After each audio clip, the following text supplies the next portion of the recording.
The Old Testament sacrificial system can be very confusing to modern biblical readers. What was its purpose? Why did God institute these offerings that we read about in the book of Leviticus? Were they given to provide forgiveness? Well, it certainly appears that way when we're reading in Leviticus 4. This is how it reads. Thus shall he do with the bull. As he did with the bull of the sin offering, so shall he do with this. And the priest shall make atonement for them, and they shall be forgiven. Yet we read in the book of Hebrews, for it is impossible for the blood of bulls and goats to take away sins. So what is going on here? In one place, we're reading that sacrifice atones and forgiveness is achieved. But in another text, we read that it's impossible for the blood of bulls and goats, that is, animals, to atone or forgive. Well, the problem is not an apparent contradiction in the Bible, but rather it is a misunderstanding of biblical terms. There are passages in the Old Testament where sacrifices do result in being forgiven, but what exactly that means, that is, to be forgiven, needs further explanation. Listen, before I go further, though, please note that most of the time in the Old Testament, blood sacrifice had nothing to do with addressing individual sin, that is, moral guilt. In the opening chapters of Leviticus, we are informed about 5 different offerings that are to be brought to Yahweh. There's the burnt offering, the grain offering, the peace offering, the sin offering, and the guilt offering. Now, when you're attempting to understand these offerings, you need to keep in mind, and this is important, you need to keep in mind that they were offered by the Israelite at the tabernacle where Yahweh dwelt. The tabernacle was the place that God occupied, and as such, it was sacred space, and it should be approached with care. The Israelite that approached the tabernacle was not attempting to get into a covenant relationship with Yahweh by offering his sacrifice. He was already in covenant with Yahweh when he approached the tabernacle. Remember, relationship with Yahweh was always on the basis of faith or faithfulness. An Israelite was in covenant with Yahweh based on his faithfulness or his loyalty to Yahweh, and only to Yahweh. Abraham's model set the tone in Genesis 15:6, that it was faith or loyalty to Yahweh. In other words, it says that Abraham believed God and it was accounted to him as righteousness. That is, what he was doing was right. And because of his loyalty to Yahweh, he and his family were set apart from all the people around him. And this is how Isaac and as well Jacob and the generations that followed, this is how they related to Yahweh. It was always a faith relationship. But life with Yahweh changed when Yahweh desired to dwell among his people. Remember, when the nation now was led out of Egypt, out of slavery by Moses, when they moved out, crossed the Red Sea, and then camped out at Mount Sinai, it was here that God says something very significant. He tells them to build him a sanctuary that he may dwell among them. This is what we read in Exodus 25. Let them, that is the Israelites, make me, that is Yahweh, a sanctuary, that I may dwell in their midst. With the construction of this sanctuary or tabernacle, the game changed. Yahweh was now dwelling in their midst. And this tabernacle, this tent, if you will, was his space. It was sacred space. And approaching this space was to be done so carefully, for it was proximity to God, and proximity to God was dangerous. And this is where Old Testament atonement comes into play. This is something you need to keep in mind. Atonement concerned one's approach to sacred space where God dwelt, not with becoming righteous or being forgiven of moral sinfulness. The average Hebrew that was approaching the tabernacle where Yahweh dwelt was not doing it so that he might get into a right relationship with Yahweh, that he might get into covenant with Yahweh. He was already in that relationship. The fact that he was standing before the tabernacle indicated that already. He was there because of his faithfulness and his loyalty, if you will, to Yahweh. When he approached the tabernacle, bringing those offerings or those sacrifices, he did so because as a mortal, he was coming into sacred space where Yahweh dwelt. Leviticus, in those opening chapters, details, as we've already seen, 5 specific offerings. They are the burnt offering, the grain offering, the peace offering, the sin offering, and the guilt offering. Now, the first of these 3, that is the burnt offering, the grain offering, and the peace offering, they were essentially gifts that were brought to Yahweh. When you read about them in those opening chapters of Leviticus, you do not find the word sin anywhere in the text that are regarding them. The burnt offering, to put it in simple terms, was brought to the entrance of the tabernacle, noting that Yahweh accepts me. It was a gift, much like if you were going over to someone's house and you were invited to have dinner with them. Often we would bring a gift as we came into that home of the one that was inviting us in to have a meal. The same is true with the burnt offering. That's what it was, a gift, noting that Yahweh accepts me.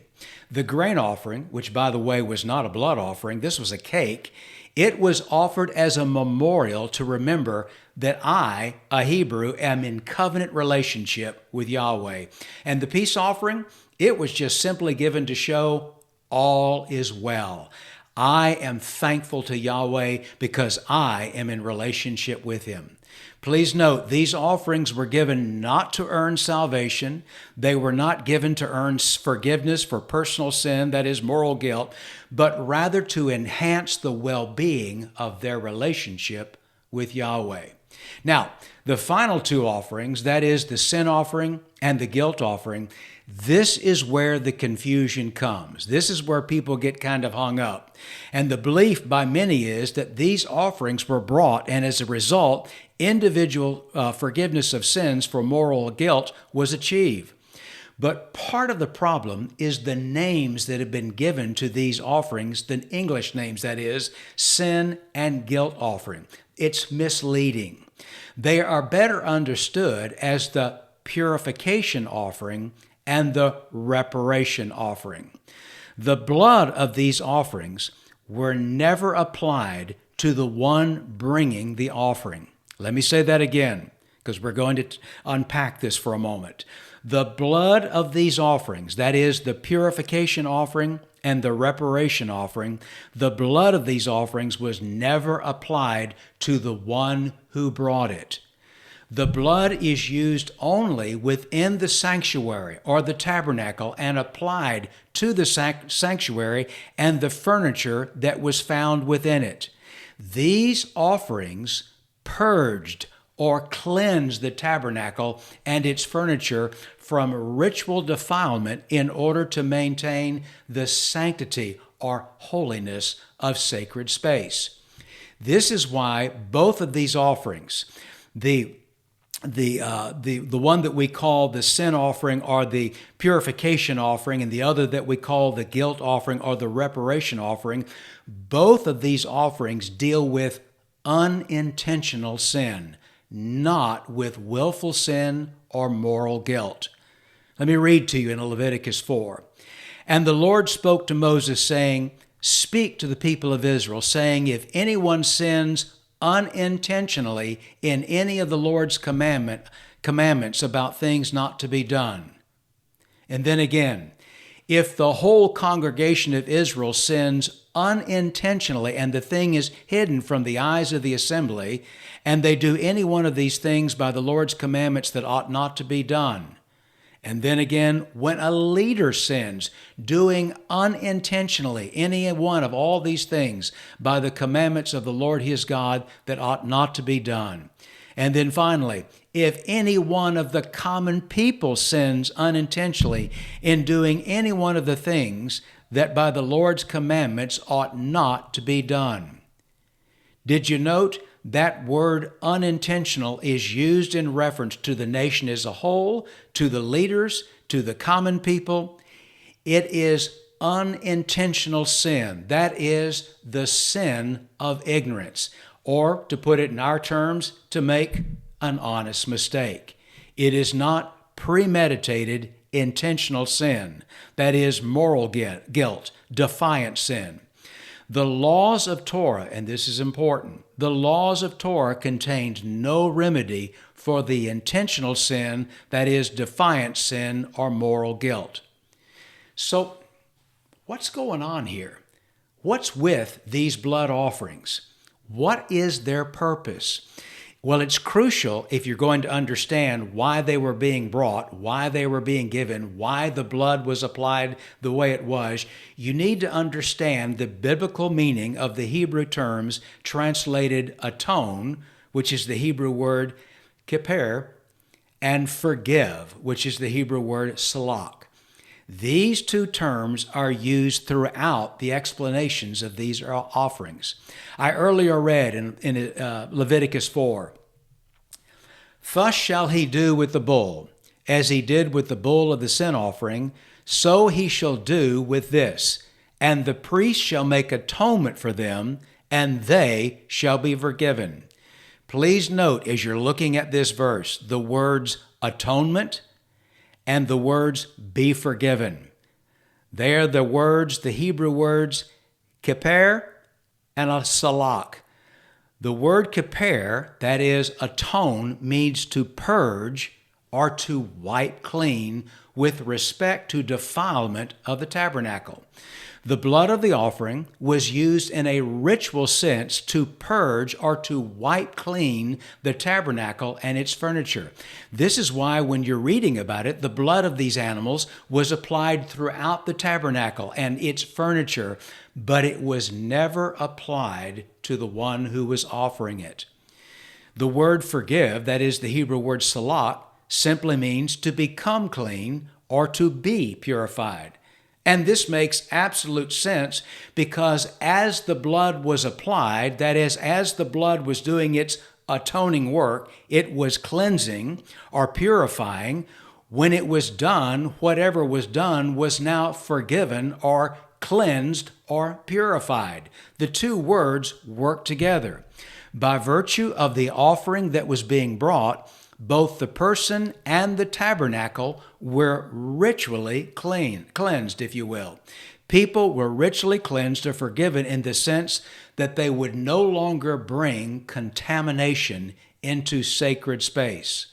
Remember, atonement in Leviticus concerned one's approach to the sacred space where God dwelt, and not with being forgiven of moral sinfulness. That is, moral guilt, defiant sin. And note, there was no sacrifice in the Old Testament for defiant sin. When you're reading about defiant sin, it's always defined as doing something with a high hand. Let me read to you Numbers 15. "But the person who does anything with a high hand, whether he is a native or a sojourner, reviles the Lord, and that person shall be cut off from among his people, because he has despised the word of the Lord and has broken his commandment." The blood sacrifices that you see in these offerings meant that the one making the offering no longer threatened sacred space. Remember, these sacrifices had nothing to do with high-handed sin or moral guilt, which is why, again, we read in Hebrews, it is impossible for the blood of bulls and goats to take away sins. That is, the blood of bulls and goats were for ritual cleansing, that is, approaching the sacred space, but they could not take away the high-handed sin, that is, the sin, the defiant sin, the sin of moral guilt. Forgiveness of moral sin by God was always on the basis of God's mercy and grace. The Israelite who was in covenant with Yahweh, meaning that he was faithful, that is, he was loyal to Yahweh, could be on good terms with Yahweh through his faith. This is why David, following his high-handed sin of adultery and murder, said this, "For you, that is God, will not delight in sacrifice, or I would give it. You will not be pleased with a burnt offering. The sacrifices of God are a broken spirit, a broken and contrite heart, O God, you will not despise." David understood that a blood sacrifice by itself would not restore fellowship when not accompanied by inward commitment of faithfulness to Yahweh. This is why David was called a man after God's heart, even though his behavior at times was less than exemplary. David was never, ever disloyal or unfaithful to God. And it's important to note as well that Yahweh never offered general forgiveness of sins, moral guilt, to all people of all nations for all stock offenses. Yahweh promised that the sins of these nations would be held against them provided they remained idolaters, worshipers of other gods. If they were in turn would turn to Yahweh and renounce the gods they worshiped and turn their loyalty and faithfulness to Yahweh, it was a different game.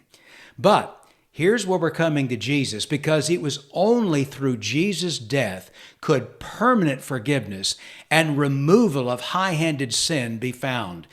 Here is where Jesus stands out. He made it possible for all humanity, Jews and Gentiles, all to come near to God. I find it worth noting that the moment that Jesus breathed his last on the cross, you remember? The gospel writers had a moment to say something happened when Jesus died. And it's very interesting to note that Matthew, Mark, and Luke each chose the same picture. That is the tearing of the veil that separated the holy place from the Holy of Holies. Here's Mark's accounting. "And Jesus uttered a loud cry and breathed his last, and the curtain of the temple was torn in two from top to bottom." The physical tearing of that curtain in the temple was showing that something far more significant, something greater had just taken place. For Jesus, as we learn in the book of Hebrews, had entered into the heavenly tabernacle, and with his own blood, he has now purified all things. Let me read to you in Hebrews 9. "Thus it was necessary for the copies of the heavenly things to be purified with these rites." That's referring to the tabernacle and later the permanent temple. "But the heavenly things themselves with better sacrifices than these. For Christ has entered not into the holy places made with hands, which are copies of the true things, but into heaven itself, now to appear in the presence of God on our behalf." Did you catch that? Jesus entered into the heavenly Holy of Holies. He has cleansed everything by his own blood. And now all of humanity, Jews and Gentiles alike, all humankind can approach Yahweh provided they shift their faithfulness or their loyalty to Jesus. For in Christ, all can be justified and can now approach God with boldness, which is why, again, the writer of Hebrews says this, "So let us come boldly to the throne of our gracious God. Therefore, we will receive his mercy, and we will find grace to help us when we need it most." And my friends, the key to this, all of this, is faith. And it has always been faith. Remember, Abraham set the model, and that model has never changed. Abraham believed God, and it was accounted to him as righteousness. In other words, Abraham shifted his loyalty. his faithfulness to Yahweh, and by that act of faithfulness, that was considered right. Nothing has changed today. When you and I shift our loyalty to Jesus, when we declare that Jesus is Lord, we then now come into a relationship with God, cleansed of all our impurity, and are in a relationship with Him for all eternity. Hey, listen, I hope this has been helpful. And if it has, would you just take a moment to hit that like button? And if you've not become a subscriber, again, would love for you to do so. Just hit the subscription button as well. But again, thanks for being a part of this video today, just watching with me, and as we explore a very difficult topic, I might add.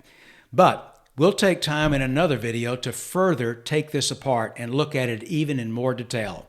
But for now, God's very best to you.